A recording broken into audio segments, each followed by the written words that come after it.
NBA fans, Sixers fans, everybody, welcome back. This video is a little deeper than your average NBA YouTube video, but I think I cracked the code.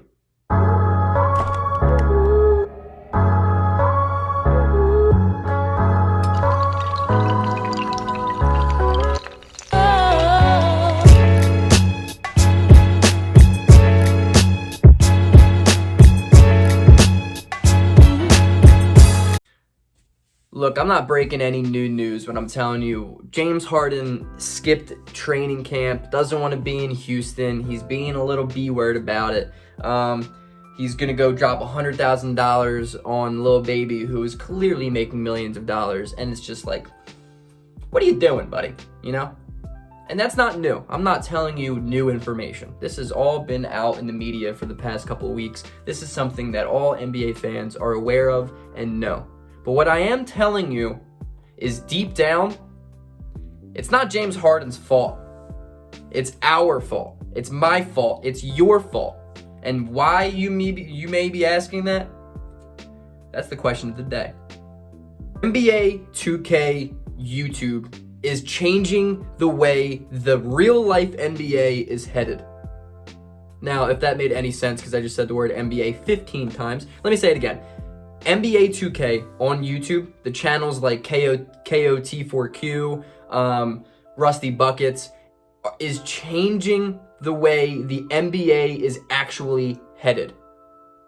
Now, you may be thinking that is just ridiculous. The correlation doesn't make any sense. Correlation doesn't equal causation. I learned that shit in school, right? But I genuinely believe that deep down, I have a point. So let me break that point down to you easy and quickly. 1, kids grow up watching these videos of Kenny, and all respect, I love these dudes. I watch KOT4Q daily, every single day. Anytime Kenny drops a new upload on any of his channels, I'm the first one to watch it. I have nothing but respect for these guys. But my thing is, kids are growing up who are younger than me, watching these videos, and they don't get attached to the teams that Kenny picks. They don't get attached to the teams that these rebuilders pick, right? They get attached to the players that these guys trade for. It's the whole getting assets and flipping them, right? So, by thinking that way, by growing up seeing that the teams aren't necessarily the cool part about these videos, it's the players, we have inherently changed our belief and our thoughts in the real life NBA. What I mean by that is the younger generation than me, kids growing up, late teens, whatever, they're growing up and they're watching these videos. They are getting attached to players, not the teams, which gives the players in the NBA now insane amounts of power. It's the idea that no matter where James Harden goes, the fan will like James Harden, will follow James Harden. I can say that is my approach to this guy right here, LeBron James. I've never been a Cavs fan. I've never been a Heat fan. I am definitely not a Lakers fan, but I've always rooted LeBron James on to win as many championships as possible. And whether that's right or wrong, I don't think that's for us to decide. But what I'm saying is, I've kind of grown up into the idea that it's not necessarily the team that people fall in love with anymore, it's the players that the team has. So when the player leaves the team, it's like, whatever, we'll just follow the guy onto his next team, and that is a problem. And that is becoming a very big problem. The problem is that the NBA 2K YouTube community is changing our mental perception on real life NBA and what real life should be. Real life NBA isn't just trading a guy every 2 years, right? But the way that the kids are growing up, and I mean, I'm older than NBA draft prospects right now. NBA draft prospects right now. They're growing up. The future NBA players are growing up, not necessarily falling in love with teams, but the idea of bouncing around and knowing that we love the idea of change so much now that they won't receive any backlash for just bouncing around. Look how LeBron, I mean, not necessarily bounced around, but you could argue that he bounced around. What KD did, Anthony Davis, James Harden, these players are kind of setting a precedent of it's okay to just go wherever the hell you want to go.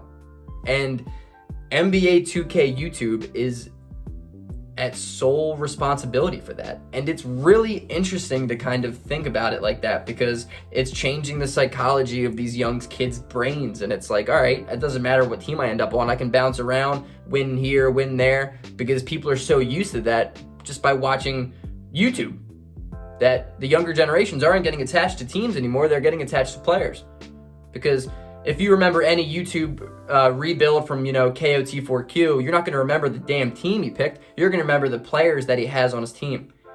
And it may seem stupid for me to say that, but I think I have a genuine point here. Kids are getting attached to the NBA, and they're not getting attached to the teams, which gives the players in the NBA unbelievable amounts of power, almost to the point where it is too much power. What James Harden is doing is fucked up. It's not right. The fact that he hasn't gotten fined, the fact that he hasn't really seen any repercussion for what he's doing is a problem. It's a really, really big problem, because this isn't going to be the only time this happens, guys. This is going to be a legitimate thing for the future of the NBA. This is going to be how players react to bad situations they don't like anymore. And what's interesting is fan bases just don't have that killer mentality anymore. They don't have that mentality of hating former players like they used to, even 5 years ago. And that's insane. That is insane. Now, I'm not saying burning jerseys is the way to go, because I think that's childish and I think it's stupid. It's clout chasing. What I am saying is homecomings. The fact that Vince Carter can go back to Toronto and be seen as a hero is a problem to me. Does Toronto fans just forget how he gave up on an entire city, refused to play basically, and half-assed his way throughout an entire year? I don't know. It's that player empowerment idea I think is growing because of YouTube. YouTube is changing the way that we think, changing the way our perception is towards real-life NBA, when in reality, the real-life NBA and NBA YouTube, especially on 2K, are not the same. They are not the same. I love Kenny, but he can't take over a general manager position for the Chicago Bulls and do what he does and just turn it around. That's not saying that he couldn't be a good GM, but I'm saying is you can't just put somebody in a trade finder and you're going to get a bang and trade. It doesn't work like that. But it's made fans accustomed to watching players go, which gives players the power to go wherever and whenever they want. It's interesting. Let me know in the comment section below if you agree, if you think I'm insane, whatever. Hit the like button, hit the subscribe button.